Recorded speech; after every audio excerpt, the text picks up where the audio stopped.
Welcome, ladies and gentlemen, to another edition of the DFO DFS Hockey Report. It is, I don't know what the date is. It's November the 12th. The It is a 12th. Wednesday.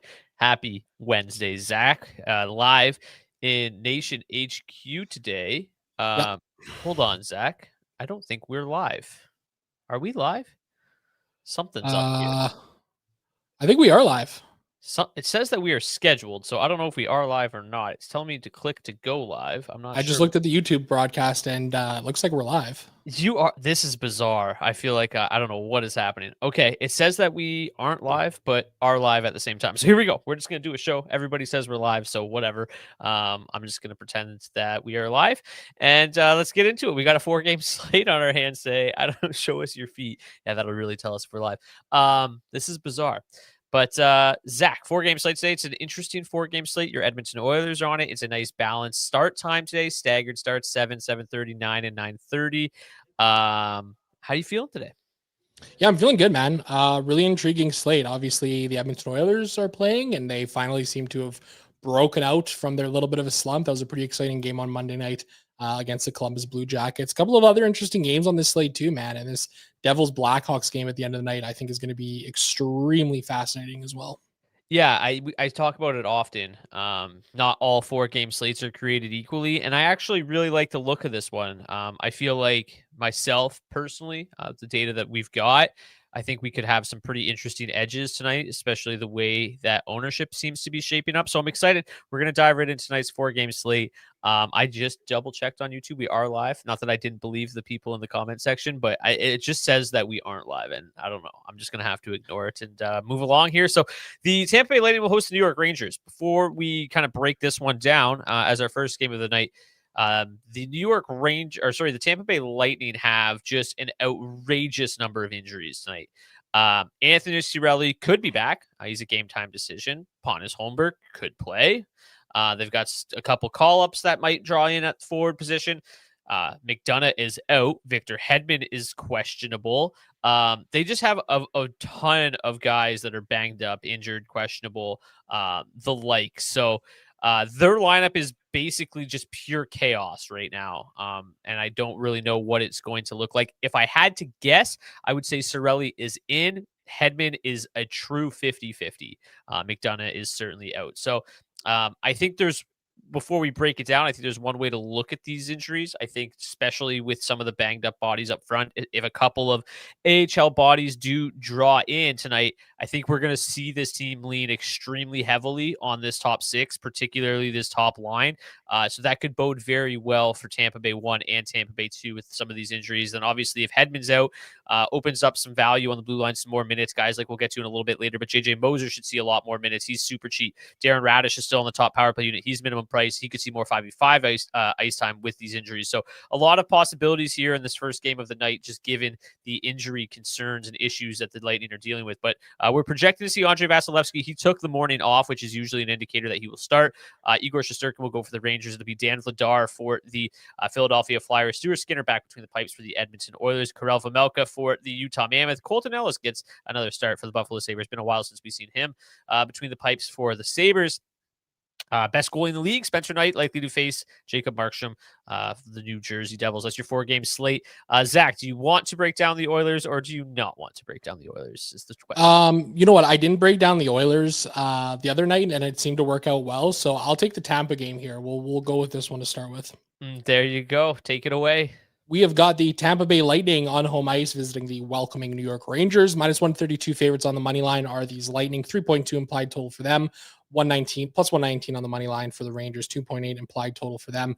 Taking a look at the line stacks this game, given all of the injuries, it seems like it could be an interesting night here for the New York Rangers, who are coming in with a really low ownership in this game. Even after New York 2 had a breakout game the other night, they're the 5th best line to target overall on the slate tonight. New York 1 also looking like they're in a good spot, 12th overall on this slate, and then Tampa 1 and Tampa 2 coming in at 13th and 16th. The matchup scores are brutal here for the Tampa Bay Lightning. All of them grading out very, very ugly here. The New York Rangers side of things, not really a whole lot better either. I think when you look at this game, though, I mean, you're going to have a bunch of usage here for this top 6 of the Lightning, and they are drawing an absolute boatload of ownership.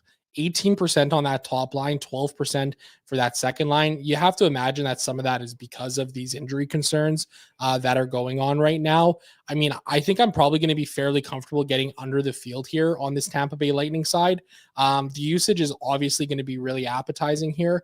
But I mean, man, with such high ownership coming in on this top six, like I just feel like I'd be comfortable kind of divvying up some of that ownership and trying to get to some other places on the slate just to differentiate yourself a little bit here because the matchups are really rough. I mean, they do not grade out well whatsoever. Tampa 1 coming in as the highest owned line on the slate. Tampa 2 coming in as like the 6th or the 7th highest owned line too. So they're definitely a team you can kind of get to here tonight, I think, on this slate. Evidently, Tampa 1 is going to be expensive at 20,900, a little bit cheaper for that second line at 12,700. But this top six looks interesting here for the New York Rangers as well, drawing very, very little ownership. A bald Artemi Panarin seems to have fixed whatever scoring woes have been going on for him because he's really turned a corner here as well. Vincent Trocheck getting back, that's a great addition for this Rangers team. And Alexis Lafreniere always seems to play his best when he's with Panarin and Trocheck. Brock, where are you kind of sitting on this game? Like, what do you think? What are you making of all of this ownership coming in on Tampa? Yeah, very interesting game. I bet the Rangers overnight. I believe they were like plus 135 last night. Felt like great value. I think they're down closer to like my plus 110 now. Let me just double check. Yeah, they are plus 116 now. So I feel pretty good about the closing line value here that I picked up last night. But I like this Rangers team. I've said it before that I think that this is a Rangers team that has been just extremely snake bitten, and I do expect them to right the ship before too long. I was hot on them on Monday night. New York 2 absolutely smashed, which you just love to see that. And then now you kind of factor in some of these injuries for the Lightning. I think this is going to be a really shorthanded club tonight, especially if no McDonough, no Victor Hedman. Like those are their two best defensemen. So that's going to be an issue. So I am definitely more interested in the Rangers than the field appears to be. Not to say that I'm not going to play Tampa 1 and Tampa 2. I certainly will. I think the reason they're drawing as much ownership as they are is the price tag. This is a trio that typically is extremely good together. Maybe not the numbers that we kind of are used to seeing them put up together this year, but like Brayden Point 6,300, Nikita Kucherov under 8K. Like I don't remember the last time we've really seen it as, seen them as cheap as they are right now. So I think that's the reason I'm probably going to get to them a little bit. But in terms of like actually meeting the field at the ownership that we're seeing right now, I do think that's going to be probably something I'm not going to do. But their numbers together this year have just not been where they normally are either. They are only averaging 2.2 expected goals, 4 per 60, 27 scoring chances, 9 high danger chances. So it's a line that hasn't produced the way we're used to seeing. And then according to Sports Logic, the 5v5 expected goals against for the New York Rangers is still among the best in the league, third best in the entire NHL. So this is not an easy matchup for the Lightning, as shorthanded as they are. They draw an okay power play matchup, but that's a power play that's been pretty mediocre so far this season as well. So yeah, I think this ownership is a little crazy. I'm certainly a lot more interested in the New York Rangers side of things tonight, although not the best matchup for them either. But again, if you take some of those defensemen out of the lineup, it definitely makes them a lot more interesting. I think probably my favorite play from this entire game is going to end up being Igor Shesterkin, who doesn't grade out very well. But it's just 12% ownership and $7,400. I feel like he's a really strong play to bust some of this chalk tonight. And it's not just the Lightning forwards that are high owned. It's Andrei Vasilevsky as well. He's projected for the highest ownership on the entire slate. So I feel like this is a really nice contrarian spot for the Rangers. We know they've played better on the road this year, and hopefully they're feeling themselves a little bit after kind of busting out of their funk on home ice the other night. Yeah, absolutely. And I think one other thing that's kind of interesting too, I like the shout on Igor Shesterkin. His numbers against the Lightning in his career have been phenomenal. Good. 11 games played, 7 wins, 2 shutouts, a 226 goals against average, and a 924 save percentage. He's been really good going up against the Lightning. Yeah, and I mean, we'll get to all the defensemen later in the show, but as I mentioned off the top, like some of these defensemen that the Lightning could have tonight, like if you take Victor Hedman out, I've got him still in the lineup, but JJ Moser, $2,700 is going to play a shitload. Radish minimum price on that top power play unit. He's not a guy that plays a ton, projected for just 13 minutes. That's something that should probably bump up at least north of like 15 if Hedman ends up being out tonight. So I do think that there are quite a bit of value options. Even Cernak's going to see a little bit more ice time. Datus is going to probably play more. He could be on PP2 if Hedman is out. So there's just going to be a lot of value opened up here on this blue line as well. So I'm going to get to the Lightning a little bit, but I think that, that field ownership is pretty wild. Any final thoughts? Do you prefer, are you going to just kind of ride with New York 2 versus New York 1 or kind of mix it up? Like they obviously grade out a lot better. Yeah, they grade out a lot better. I mean, I think I'll probably get to a little bit of this top line. I think with Gabe Perreault up there is an interesting addition, keeps the price tag down for, a duo in Zibanejad and JT Miller, who haven't been overly expensive this season. You're getting good volume from both of these guys. Just kind of waiting for them to kind of turn it on offensively, as we kind of were with a guy like Artemi Panarin. And I feel like this is a spot where they could be absolute chalkbusters, this whole Rangers side tonight. So I think I'll get there for sure a little bit. Worth mentioning too, poor power play matchups here for both sides in this game, really. Tampa just grading out 3rd overall and the Rangers at 6th overall. Rebecca wants to know Rangers 2, your favorite stack then? I mean, favorite stack in this game, probably. Versus New York 1, yes. I prefer New York 2 for sure. Let's get to game number 2. I'm repping the Oilers Nation, repping the brand for you today. So I'll break down this one with pride. The Philadelphia Flyers will host the Edmonton Oilers this evening. The Oilers are -128 road favorites in this one. Very interesting game, right? This is an Oilers team that, got off the schneid, I would say, a little bit the other night, but it wasn't still the prettiest performance. I mean, Leon Draisaitl didn't do much. Connor McDavid kind of just willed the Oilers to victory. Overall, it wasn't, I think you would agree, they're, the most polished performance, but a win's a win in this league, and it's always tough to come by those 2 points, and they'll take it. But I'm not necessarily sold that this Oilers team is entirely fixed. That being said, like Jack Roslovich, $4,800. Yes. But this is a Flyers team that I've talked about at length this year as being one of the best, if not the best, defensive team in the league right now. Still leading the league in terms of 5v5 expected goals against per 60, and they're not really looking back. Offensively, not good. They're towards the bottom of the league. So it's a team that plays a very low event brand of hockey, and I do think that that's going to make the Oilers a little tricky to target tonight. When you take a look at the matchups here, it's obviously bleak. No surprise there. This is a Flyers team that's very good. I was talking about Dan Vladar on my season-long show this morning, and just he's facing 25 shots a night in his 9 starts this year. It's just a team that doesn't give up a whole lot. Where they kind of struggle is on the penalty kill. It grades out pretty well, I guess. Maybe they have been better. I feel like they look worse from an expected goals metric, but they've been killing a lot of penalties too. So forget I said that.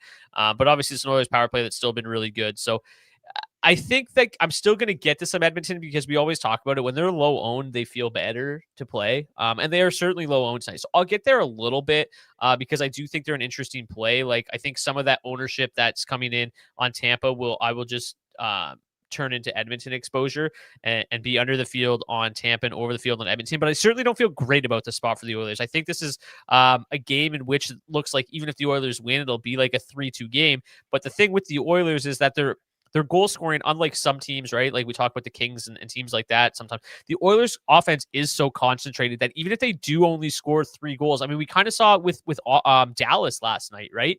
They only won that game 3-2, but that offense is so concentrated to 5 players that those guys were still really good DFS plays. And I kind of feel that way about the Oilers tonight. And at low ownership, I'm happy to take my stance on guys like Draisaitl, like Roslovich, like McDavid. That'll probably be the extent of it. Maybe a little Matt Savoy at $3,200, although he didn't do much the other night. But those high offensive guys can still be optimal in a lower scoring game tonight. So with this ownership, I'm certainly taking some stocks in it. On the flip side, like I said, this is a Flyers team that hasn't produced much offensively this year, but I tweeted it out yesterday when they ran these lines in practice. And this is the best looking lineup I think they've iced so far this season. Forrester's expected to be back tonight with Cates and Brink. We know that line's been great. they're going to be tasked with the McDavid line. But like Zegras, Couture, Mishkov, I think it's got a lot of appeal to it. I even like this third line and what should be, slightly cushier matchups here against the third line of the Oilers. So this is a low event game that probably won't be crazy high scoring, but I do think that this Flyers team, I just wanted to mention it. I'm interested to see how it looks tonight because maybe it doesn't work tonight, but I think this is a lineup that's going to be potent moving forward. And I think I'm going to end up using the Flyers as a value option tonight. If Skinner has another off night, I mean, this is an Oilers team that's still giving up a lot of goals. So I think there's an avenue here for a low on Flyers play to sneak through. Which one I'm going to get to kind of remains to be seen. I think it's probably going to be this top line, mostly Zegras, who's been great, Mishkov, who's starting to figure it out, it seems like, and then Sean Couturier at 43. That would probably be the line I target from the Flyers more than anything tonight, because the second line is going to have their hands full with Connor, and I don't really want to go there this evening. How about you? Yeah, I think I agree with you here. Like, I got a little bit of interest in getting to this Philadelphia side. I think my preference would probably be that top line as well. I mean, Zegras has been tremendous as of late. Matvei Michkov, as you mentioned, slowly starting to kind of come around here. Excuse me, a little bit. What's interesting is Michkov, 2 games played against the Oilers in his career, 3 goals and 5 points. He has been a weird thorn in the Oilers side very early on in his career. The rest of this lineup, I don't know how much I'm going to get to on this Flyer side of things. I kind of agree with the ownership here that they're getting. And, when it comes to the Oilers too, like, it's not like they're playing very high event hockey right now either.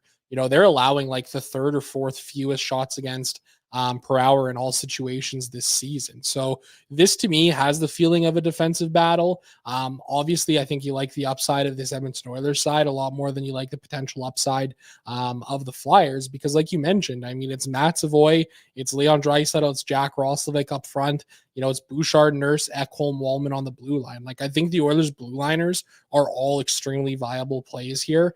Darnell Nurse continuing to do a ton of shit when he's out there on the ice. 6.1 shots on goal per hour, 8.1 blocks per hour.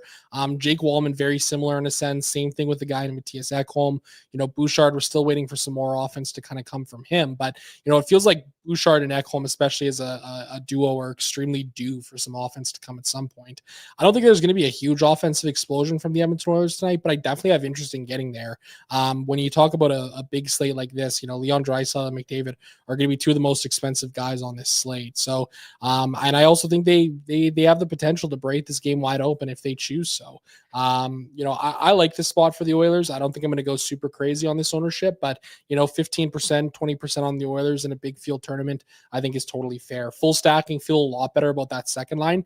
Vasily Podkolzin has very quietly been a bit of a stud as of late for the Edmonton Oilers. I'm just trying to pull up his last 10 games here really quickly, because I was looking at this the other day and I was actually even surprised by the volume that he's had. Yeah, over his last 10 games played, he's got 22 shots in his last 10 games played, 2 goals, 3 assists as well. So he's kind of been turning it on a little bit offensively here, and evidently for a guy at $2,900, grades out as a pretty solid value play tonight, evidently playing with Draisaitl and Roslovic. He's going to have opportunities to get on the board. So I think he's totally fine to include in your Edmonton 2 stacks tonight. Back Zach back in on the optimism. Oilers back to 1 goal or less. Yeah, we should. That's how it's going to be too. Yeah, we should have had the real somber, sad Zach. I said I was okay with the Oilers tonight, guys. Yeah, you did. I'm okay with the Oilers. You did, and then you got really excited about Vasily Podkolzin, and now I don't know. It's only $2,800. It's true. I don't blame you. It's not bad. I think the one thing too, like just really quickly before we close out this game that's worth mentioning is, yes, the Flyers have been extremely good defensively, and yes, Dan Vladar has been really good this year, but he's had a couple of stinkers recently in the month of November. 4 goals on 19 shots and 4 goals on 20 shots. So he's not immune to it. That is for sure. Let's get to game number 3, Utah versus Buffalo.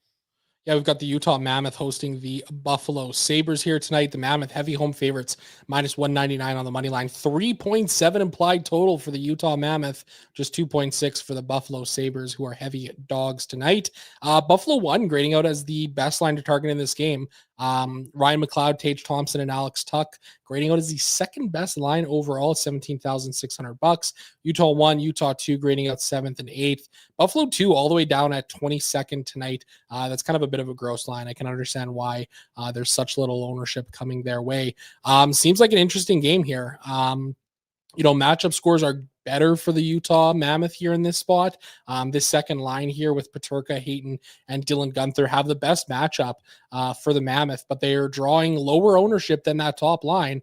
Utah 1 seeing 18%, 14.3% for Utah 2. I don't entirely know where to get to in this game. I mean, this top 6 for Utah has been shooting the lights out all year, but the underlying numbers aren't very strong for them. Over the last 10 games, the floor's kind of fallen out for some of these guys. Dylan Guenther still have been in an okay spot as of late here. Peterka and Hayden, it's been a bit of a struggle for them as of late. And, same thing in this top 6 or this top line rather, they're still scoring. But the underlying numbers haven't been very strong in terms of their floor here as of late. So I've got interest in getting to this Utah side of things for sure. Evidently, Colton Ellis getting the second start of his career, 931 save percentage in his first game.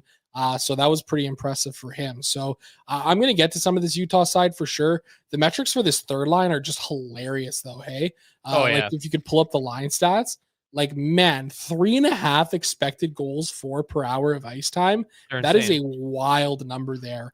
Maybe an interesting play here tonight. I mean, you're getting tons of shot volume from all three of these guys so far this season. That would be an interesting punt play for sure. This Sabre side of things, they've really condensed it down to this top line. And that's pretty much the only line that I would play from the Sabre side of things. I've got some interest in getting there. The matchup isn't necessarily the greatest for them here in terms of this spot tonight. But I mean, if there was a line to play here, I think it would be this top line. I think Josh Doan one-offs are totally fine as well. Revenge game narrative there for him.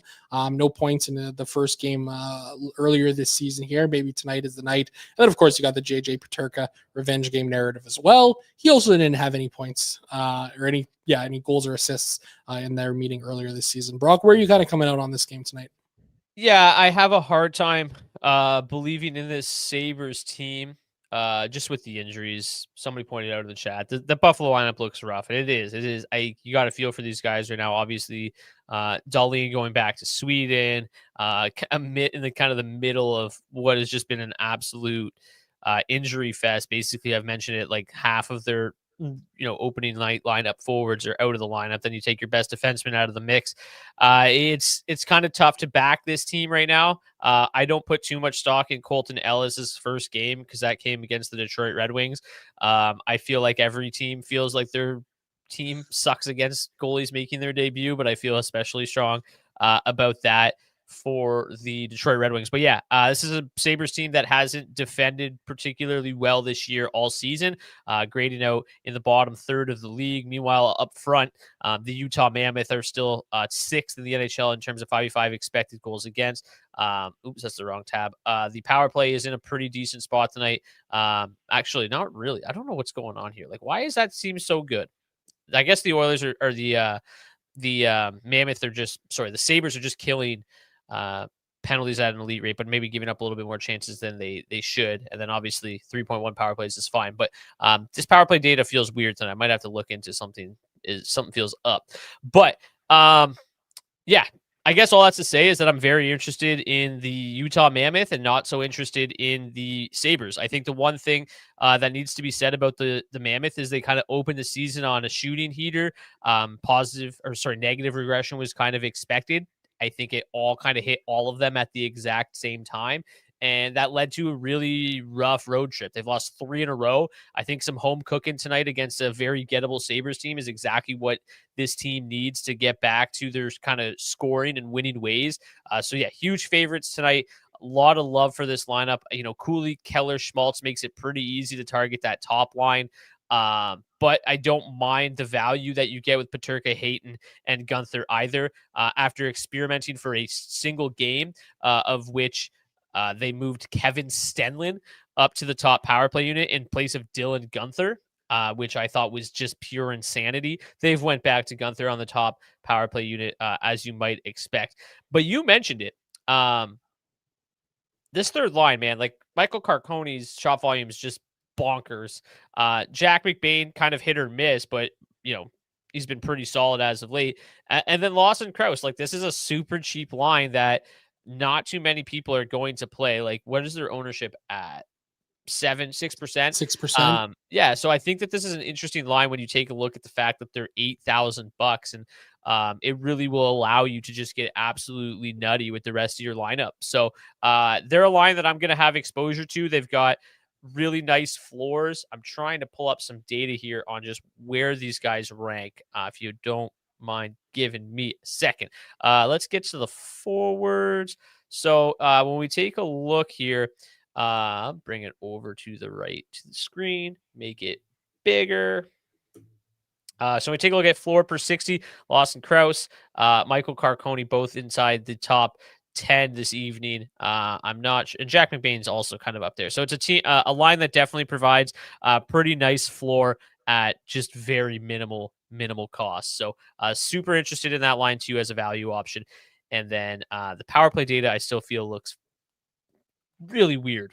I don't know what's going on. So with that, I'll look into it. I believe I have to. Yeah, I got to break down this game anyway, though. So let's get to Chicago and New Jersey. I'm going to continue to say this. I'm glad that I got this game because Chicago grades out really well. And I wrote it in the DFO DFS Discord. I think it makes some sense. Oh, that's the wrong game. But also, I'm questioning it a little bit. Top line grades out the best overall, which feels messed up. But I've said it before on the show that New Jersey's defensive metrics, particularly from an expected goal standpoint, which the charts really like, Natural Stat Trick thinks New Jersey sucks defensively. Sports Logic does not. Sports Logic, and I trust Sports Logic a lot more. Their data is just a lot deeper.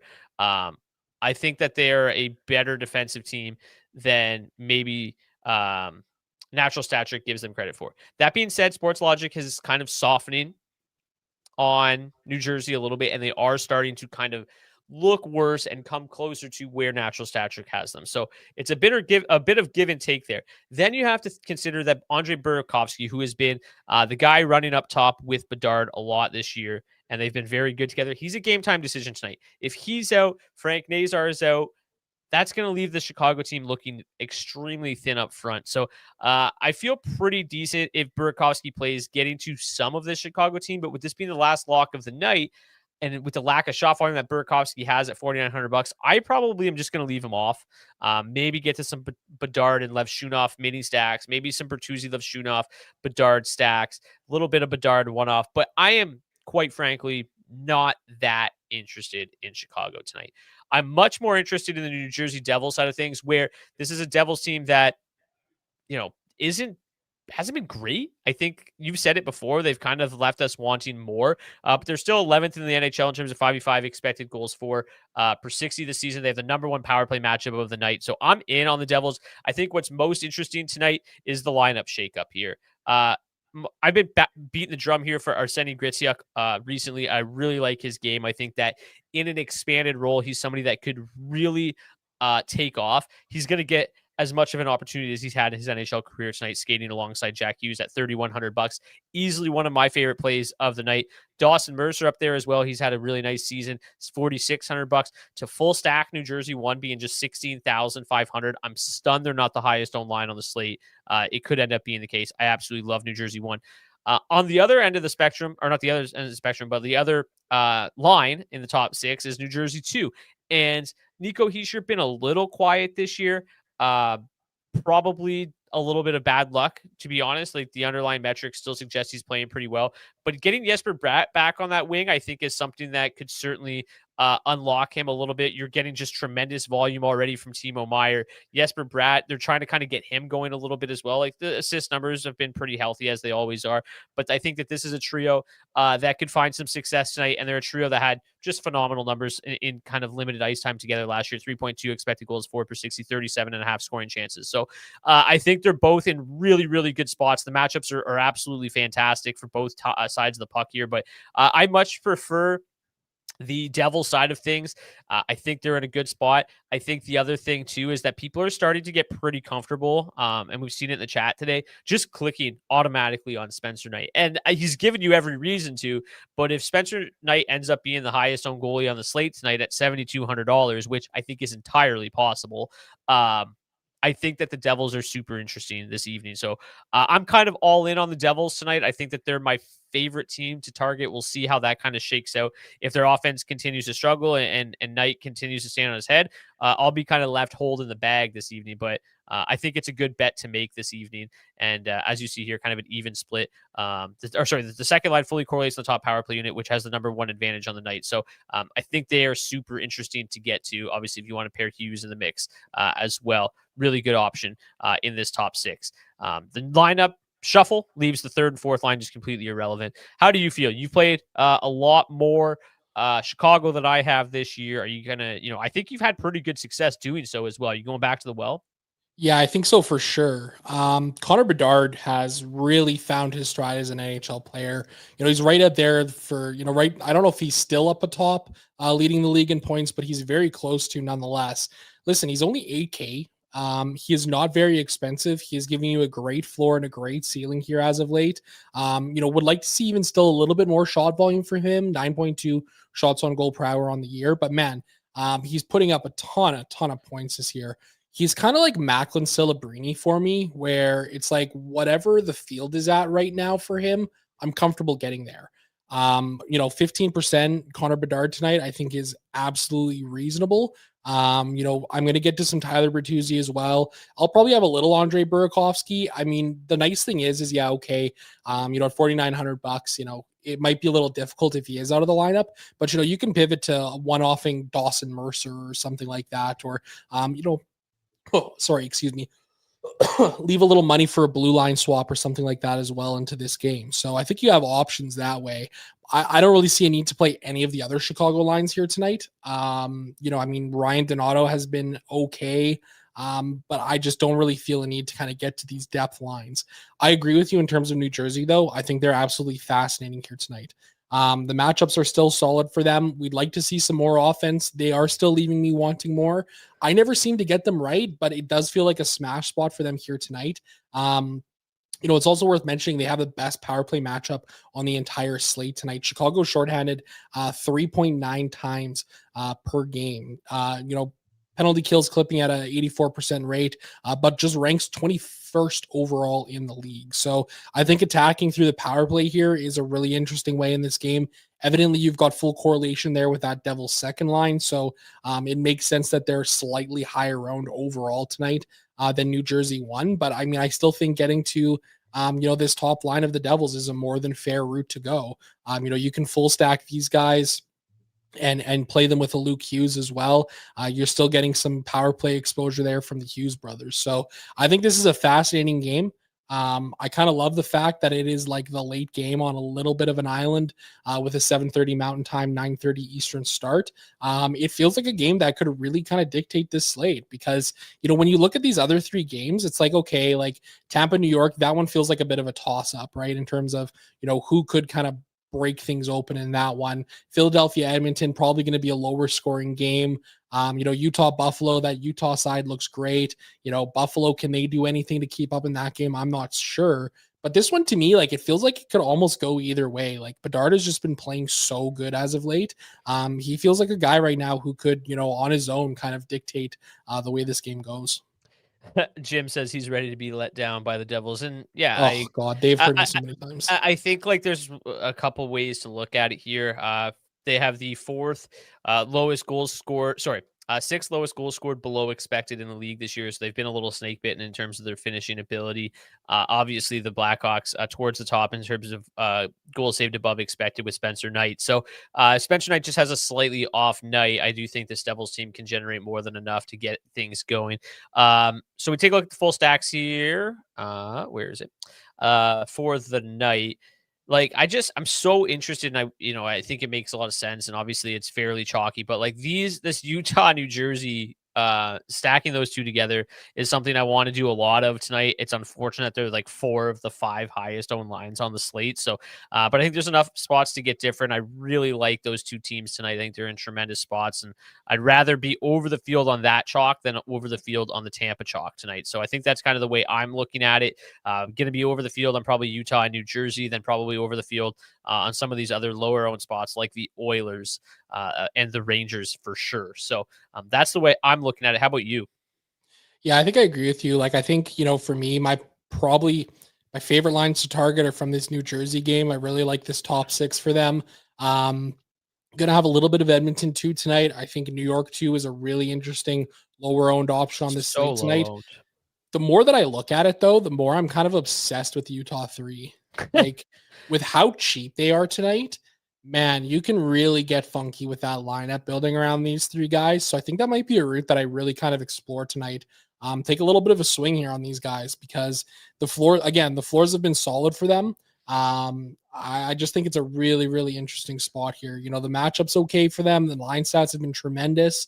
It's the Buffalo Sabres after all. So I don't know. I think this one's really fascinating to me. Well, yeah, I think what's so interesting about it, like you said, is the fact that they get, they are so cheap. Obviously, the quite clear and obvious downside is their usage, right? They only Mhm. play 22% of the ice time, which is why even with these incredible offensive metrics, they don't grade out that well in the charts. I think the other bugaboo is they're kind of like just not the most offensive potent line ever. So their finishing ability is obviously in question. Just 2.2 goals for versus 3.5 expected. So they have their obvious warts, but at that price tag on it, I think that we talk about it often on these 4-game slates or these smaller slates. Like these are the ones where I really do like to take those swings because the floor is fine. And if they score, all they got to do is score one goal in like 10 minutes tonight. And the rest of your lineup is going to be so juiced that it can certainly work out. So we've had a lot of success playing lines like similar to this. Like Carolina 3 comes to mind, right? We've had a lot of success with like, let's play Jordan Stahl and Jordan Martinook on a 4-game slate, and it just opens up so much for the rest of your lineup. So I do really like it. And I sorted by value here in terms of the raw projection, and it's really not close. Yeah. How well. The one thing I'll say is obviously Buffalo too. They seem to be buoyed a little bit here by their actual raw projection, more than their kind of really strong metrics tonight. Let's get to some defensemen and goalies before we close out the show.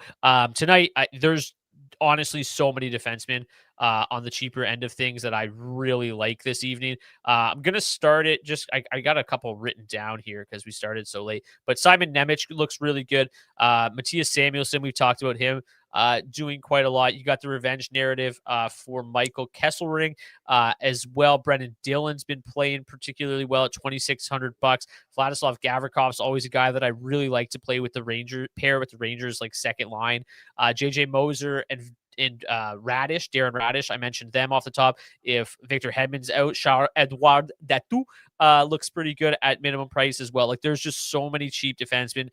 Bowen Byram, power play 1 quarterback with Rasmus Dahlin. Like there's so many cheap blue liners tonight that I absolutely love. Guys that are going to see more minutes than they're used to.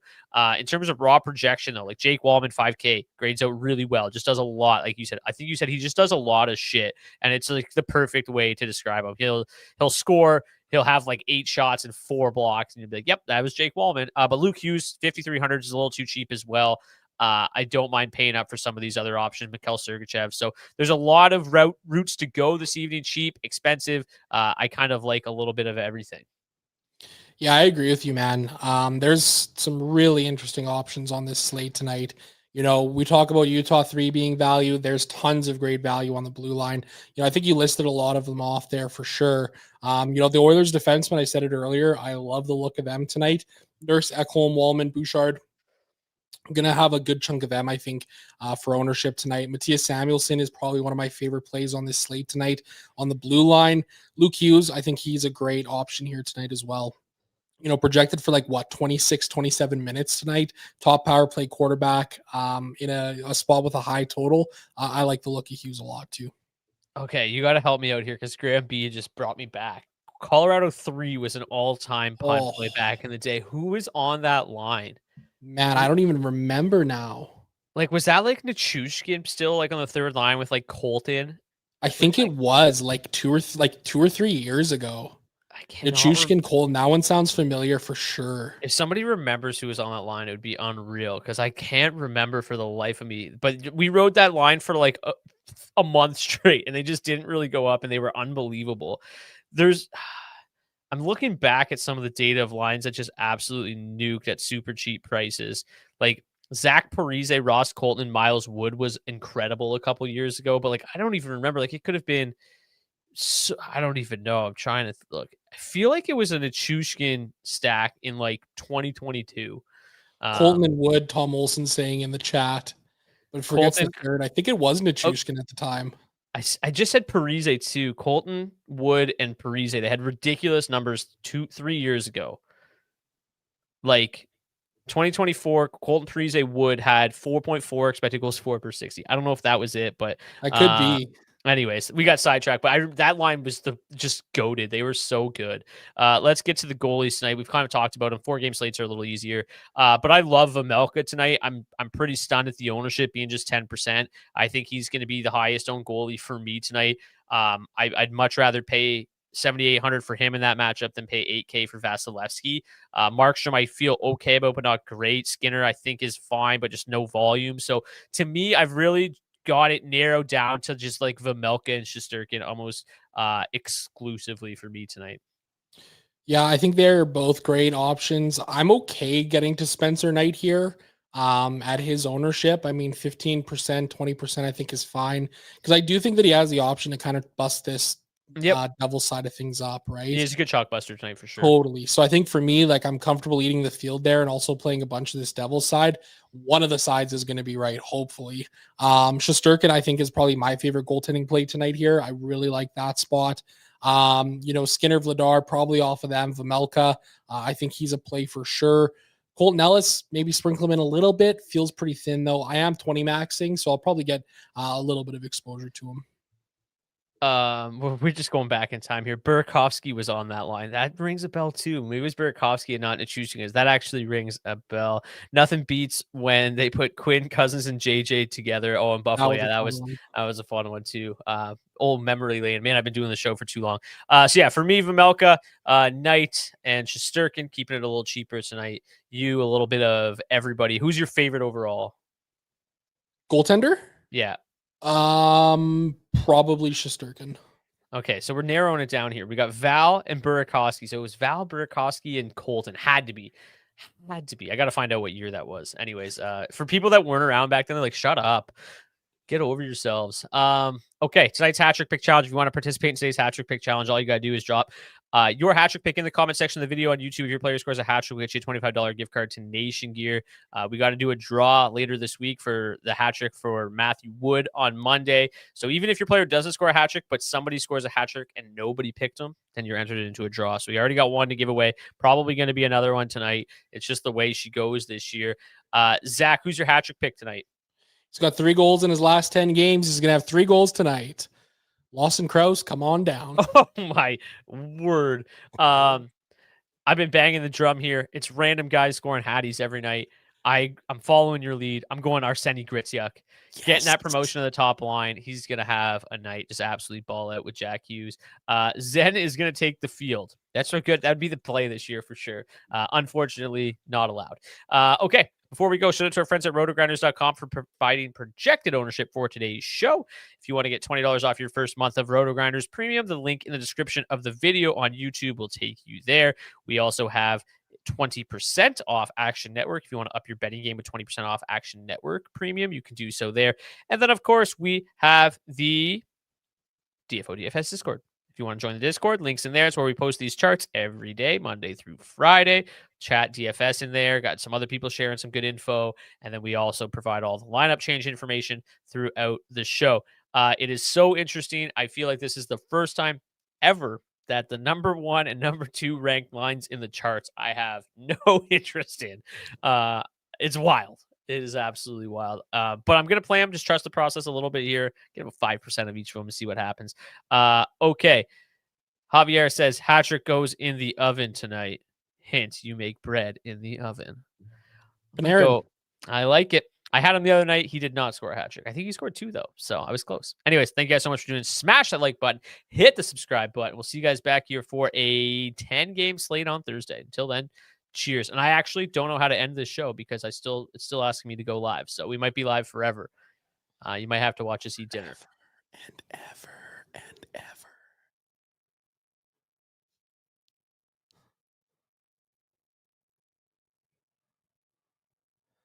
All right, we're still live. Yeah, I tried to. I don't know what to do. Like, I genuinely don't know what to do. What if you hit the go live button now? Go live. See what happens. Now we're live. Okay, that's good news. End stream.